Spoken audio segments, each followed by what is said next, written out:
Livre d'Esdras, la préface suivie du chapitre 1.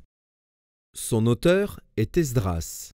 Le thème abordé, retour de l'exil. Sa date de rédaction, le 5e siècle avant Jésus-Christ. Selon l'ordre canonique actuel, Esdras, Néhémie et Esther sont les derniers livres historiques. Esdras et Néhémie rapportent les événements qui se sont déroulés en Israël au retour de captivité et dans les années suivantes. Ces deux livres couvrent une période d'1 siècle environ, à partir de 538 avant Jésus-Christ.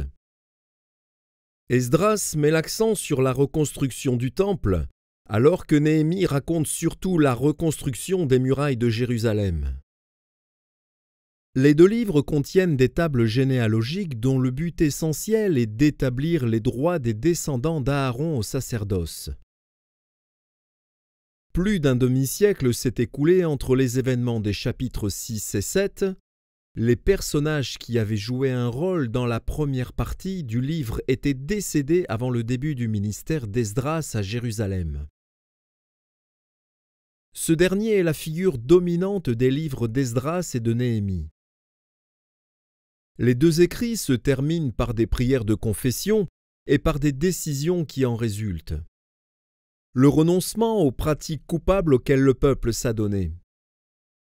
Dans le récit apparaissent également les noms d'Agé et de Zacharie dont les exhortations sont consignées dans les livres qui portent leur nom. Le livre d'Esdras peut être divisé en 2 sections.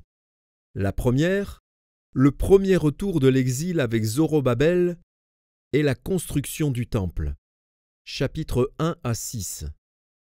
La deuxième, le ministère d'Esdras, les chapitres 7 à 10.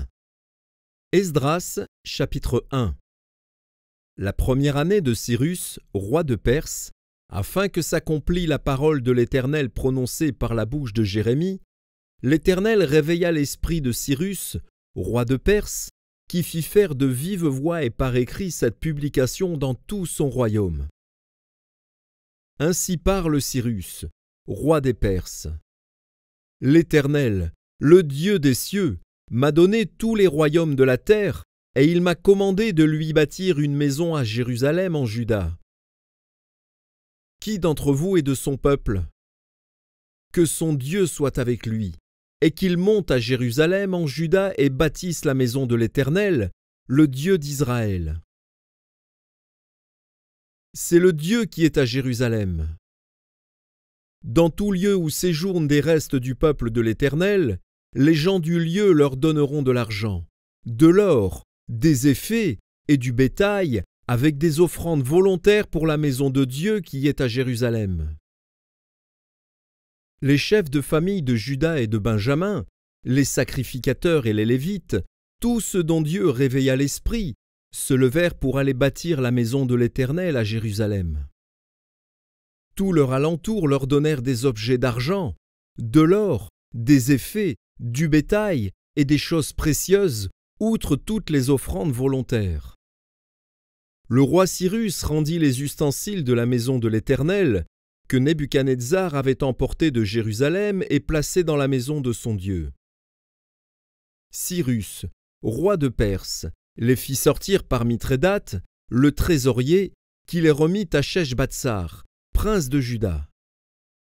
En voici le nombre: 30 bassins d'or, 1000 bassins d'argent, 29 couteaux, 30 coupes d'or, 410 coupes d'argent de second ordre, 1000 autres ustensiles.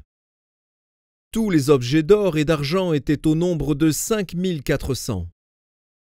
Sheshbatsar emporta le tout de Babylone à Jérusalem au retour de la captivité.